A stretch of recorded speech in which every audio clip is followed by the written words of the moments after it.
Сәлеметсіздер ме, құрметті студенттер? Тәуекел кәсіпорындарын құрылысы пәні бойынша бейне дәріске қош келдіңіздер. Дәріс жүргізуші Әбілқас Сағынтаев атындағы Қарағанды техникалық университеті пайдалы қазбалар кен орындарын. Өткен 14-ші дәрістің 3-ші бөлімін оқпандарды әбзалдандырудың екінші тақырыпшасын, оқпандарды әбзалдандырудың технологиясын, тық оқпандарды әбзалдандыруды жетілдіруді қарастырған болатынбыз. Бүгінгі 15-ші дәрісте 3-ші бөлім оқпандарды әбзалдандырудың 3-ші тақырыпшасын, оқпан албарын түйіспесін қарастыратынбыз. Кілеттік оқпан албарын түйіспесін кесу. Әртүрлі тереңдіктерде тік оқпандар оқпан албарының жазық қазбалары мен тасымалдық горизонттардың белгісіне сәйкес түйіспеленеді.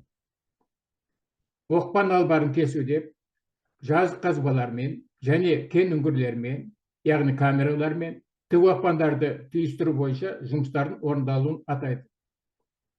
Кілеттік оқпан албарымен түйісу жерінің көлденең қимасының пішіні негізінде жыныстардың физика-механикалық қасиеттеріне байланысты тікбұрышты, күмбезді, шеңберлі және тағы тәріздес болуы мүмкін. 10 суретте кілеттік оқпан албарымен түйісу схемалары келтірілген. А суретте көлбөлі пішін, Б суретте сатылы пішін. Түйісу жерінің төбе пішіні көлбеулі болған жағдайда оқпанның көлденең қимасының ұзындық өлшемдері бойынша жыныстарды қазу жұмыстары қиындатылады. Бірақ та тіке сызықты төбемен түйісуді салыстырғанда жұмыстардың көлемі және ауаның қозғалыс кедергісі азаяды. Түйісу жерінің ені әдетті кілеттік оқпанның диаметріне тең, ал оның биіктігі ұзын материалдардың, яғни балкалардың, брестердің, құбырлардың және басқалардың түйісулерін қамтамасыз ететіндей биіктікке сәйкес қабылданады. 6-тан 10 метрге дейінгі ұзындықта бұл биіктік тасма қазбасының биіктігіне дейін төмендейді. Шеңбер тәрізді пішінді оқпандарда түйісу биіктігі 4,5-6 метр құрауы мүмкін. Түйісу жерін өту кезінде қазбаның биіктігі мен ені бойынша жыныс массивінің үлкен көлемінде жанлаштану ауданы байқалатындығы, олардың тіреулері ретінде тұтас темірбетондар қабылданады. Түйіспелердің кезінде қазбаның төбесі мен қабырғаларының төзімділігін арттыру үшін алдын ала металл торларынан тұратын қарнақты тіреу орнатылады. Бұл қазбаны қоршаған тау-кен массивінің төзімділігін біршама арттырады. Оқпанды өтіммен салыстырғанда түйісу жерлерін стерженьді немесе қаттылы арматурадан тұратын темірбетонмен тіреу еңбекке жұмсалатын шығындарды біршама арттырады. Заманауи жағдайларда фибробетонды қолдану өте тиімді. Бетонда фибрді қолданған кезде оның физика-механикалық сипаттамалары керілу және иілу кезінде беріктігі, арматураның қажет еместігі артады. Сондай-ақ жұмыстарды орындау кезінде еңбекке жұмсалатын шығындар азаяды, тіреудің беріктігі және жұмыс істеу мерзімі артады. Оқпанды өту мерзімі қысқарады. Түйісу жерін өту кезінде келесі схемалар қолданылуы мүмкін.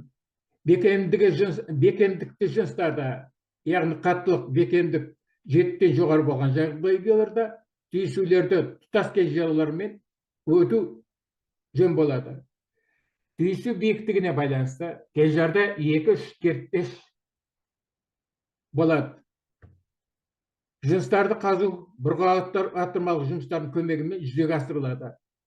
Жоғары кертпеш, төмен кертпештерді 1,5-2 метрге озып отырады.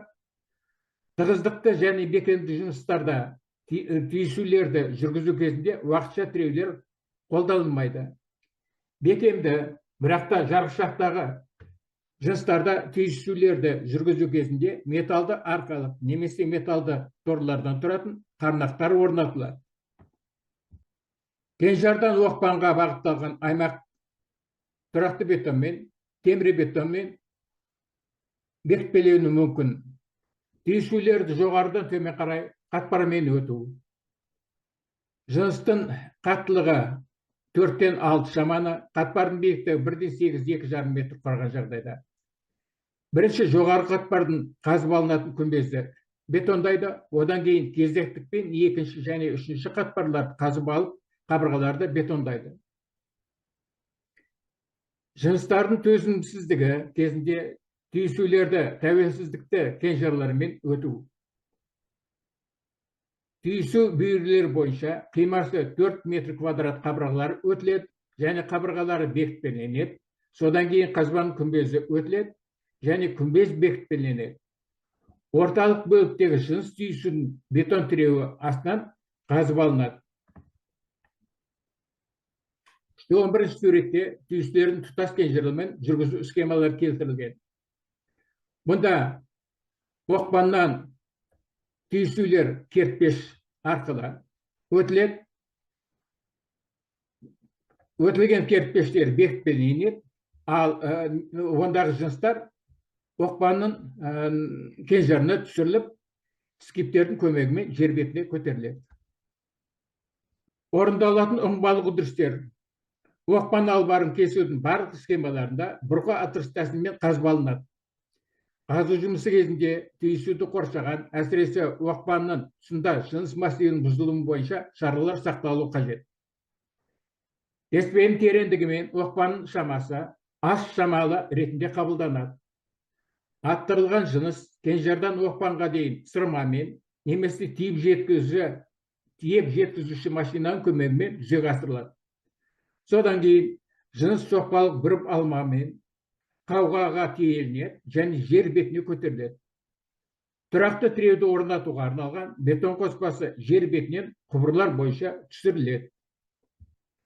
Түйісуді тұтас кенжармен кесу жұмыстарының жоғарғы жылдамдығын қамтамасыз етіледі. Қарапайым жұмыстарды ұйымдастыру ерекшеленеді. Сондықтан деловой жағдай кедергі жасамаған кезде оны қолдану ұсынылады. Түйісуді қатпарларымен жоғарыдан төмен қарай кесу жұмыстары кезінде төменгі қатпардың жұмыстары тұрақты тіреудің астында орындалады. Тұрақты тіреу жоғарғы қатпарда орнатылады және еңбектің қауіпсіздігін арттырады. Шахтаның құрылысы кезінде бұл схема кеңінен қолданылады және негізгі ыңғайлы үрдістердің жұмыстарын механикаландыруға мүмкіндік жасайды. Дәрісте ұсынылатын әдебиеттер: Тау-кен кәсіпорындарының құрылысы, пәні бойынша оқулық, авторлары Қамаров, Айдарова, жер асты тау-кен жұмыстарын дайындау қазбаларын жүргізу технологиясы, пәні бойынша оқулық, авторлары Қамаров, Демин, Әбеу. Сондай-ақ тау-кен кәсіпорынының құрылысы пәні бойынша курстық жобаны орындауға әдістемелік нұсқаулар, авторы Қамаров. Бүгінгі 15-ші дәрісте 3-ші бөлімнің оқпандарды әбзалдаудың 3-ші тақырыпшасын, оқпан албарын түйіспесін кесуді қарастырдық.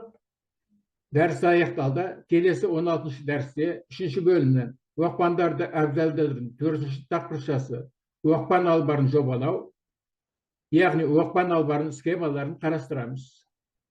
Назарларыңызға рахмет.